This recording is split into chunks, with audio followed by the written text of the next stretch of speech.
And hello everybody, welcome back to the channel guys, I hope you're all well. Before we do get into today's video, as always, please do smash that like button and subscribe to the channel for daily Liverpool content. Guys, another Monday morning and yes, smiling again as Liverpool win yet another game after match day 10, 3-0 against Nottingham Forest. It really is good to be a Liverpool fan this season. We're in really good form, we're playing good football and just getting those wins racked up, which is what I absolutely love to see. Currently sitting in 4th place and of course keeping up with the rest of the pack. Man City and Arsenal and Tottenham currently ahead of us. Obviously Tottenham league leaders at the moment, but we're only 3 points behind Spurs as things stand. But as I said, another win, 3-0. Again, another fantastic performance by us. Goals from Jota, another goal from Nunes, and of course, Mohamed Salah keeps scoring again as well. And there was another man, of course, pulling the strings, what we will be talking about a bit later on today's video. But just talking about Mohamed Salah, as I said, I think every single week as well, I come on here and give you guys an update on Mohamed Salah and what record he's broken. And the record that he's broke, or the milestone he's reached this week, is that he's the first player, sorry, let me just get it up actually before I butcher it. He was only the third player in Liverpool history to score in each of the club's opening 5 home league games of a season. He follows in the footsteps of Harry Chambers from 1922 and John Aldridge from 1987. So only 3 players have scored in the opening 5 league home fixtures at Anfield. As I said, Mohamed Salah, every single time I swear I do a video, he's always reached a milestone. He's broke a record of some sort, and again, this is the next case, but he's got 6 home league goals to his name already this season, not to mention all the assists he's got, but I think he's still leading the charts in terms of the 2023 overall sort of goal scoring record so far this season. So fantastic to see. Love Mo. It doesn't look like he's shown any times of slowing down, and I did hear little rumours that Mo Salah could potentially be getting a new contract. Liverpool could be in talks over a new contract, and Jurgen Klopp potentially hinting at it, despite the sort of noise around him going to Saudi Arabia. The thing is with Saudi Arabia is he can go there any time. You can't always break records and stay in the Premier League for a long period of time, especially at the age he is, and the way that he keeps himself fit, he could go on for a very long time indeed. Now, whilst Mo Salah keeps on breaking records and all the rest of it, he's looking like the main man. There was the man of the match, or my star of the match again, blowing fans away, blowing their expectations away, and certainly is the signing of the season. There's no doubt about that, whether that be in the Premier League. I know what Jude Bellingham's doing.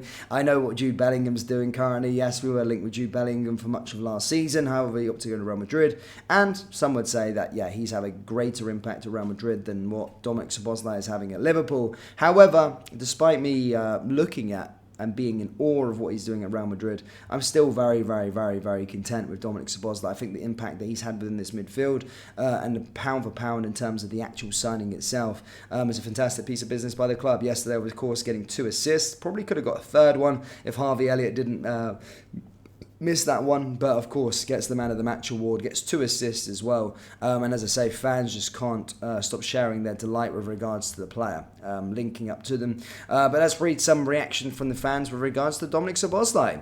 I know we all bang on about him, but there's a reason for it. Dominik Szoboszlai is a very special footballer, really does have everything and only just turned 23. Another fan said, watching Szoboszlai, Gravenberch and McAllister ball for watching Henderson and Milner ball for years.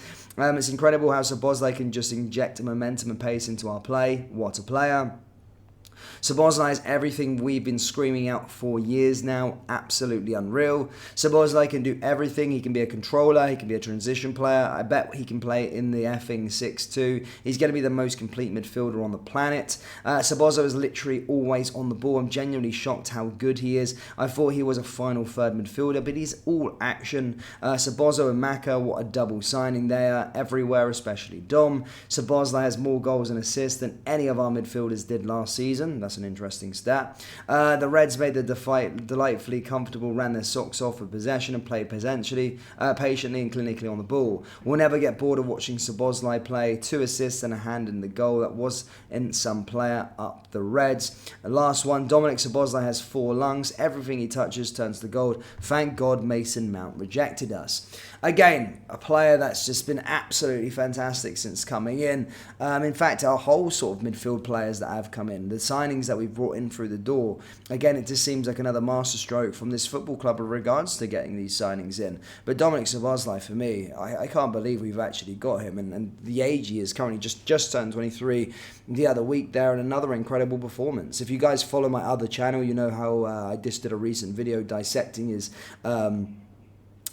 his impact to this football club and how he can be an influential player and really take control and actually take us to a Premier League title. I know it sounds so crazy to say that one player can have that impact, but I certainly do believe he has all the attributes to sort of take this team to a different level. When he plays, we play a lot better, and he's definitely having the impact and definitely controlling the middle of the park. I think, 23 years old, midfield players don't rarely reach their peak till about 27, 28. It's scary what this guy could be going forward. So, another really fantastic performance from Dominik Szoboszlai. And again, another video dedicated to lauding him on a Monday morning. It's just how it is. I don't get bored of making these videos, guys. And long may it continue. We've got another stretch of games now as well. Before I go over the results over the weekend, like we usually do on a Monday. But I just want to take a little look to the future and what's happening this week. Of course, we're Bournemouth in the EFL Cup. That's a trophy I want to win still, guys. I do like that trophy. Then it's Luton away. Then it's Toulouse away. Then we've obviously got the game against Brentford. And then it's another international break somehow. So 4 games left. Then we've got another international break somehow. It just feels like we've just come back from one. But then it's to Manchester City. But we should be winning all those games and really garnering as much points, trying to get into the next round of the competition. Qualifying for Europe is a must. So look, we could be in the next round of the Cup this week. Another 6 points on the board, really chasing, try and get to the top of the table, and then qualify for Europe all over these next 4 period of games. So very important for us. And as I said, hopefully we can keep this winning momentum going. And certainly the players that we've got on this team, I'm really happy with. And yeah, it's just great to see us how we're playing. Now, as promised, guys, as I said, I'll go through it after match day 10. Still a lot of football to be played. 28 games left to go. Tottenham currently lead the charts. Arsenal in second, Manchester City in third, and Liverpool in 4th. Just behind us is Aston Villa in 5th, and then beyond that there's another 5 points, and then it's Newcastle, then sort of Brighton, Manchester United in 8th. As I say, a big shout out to them. Chelsea, the Romeo Lavia and Moses Caicedo, currently sitting in 11th. They did lose to Brentford at the weekend. And then the current bottom 3 is Luton Town, Burnley, and Sheffield United rock bottom with 1 point. So the table is starting to take shape, and that's probably how I would probably see it. Obviously, top 4 can movers and shakers and stuff like that. I think those 4 teams, maybe bar Spurs, could probably compete for the title. So definitely all to play for. But Liverpool fans, do let me know your thoughts of the final thoughts of the weekend. Let me know your thoughts on Dominik Szoboszlai's impact, and hit that like button, hit the subscribe button. I'll see you all next time, guys. Take care. Peace.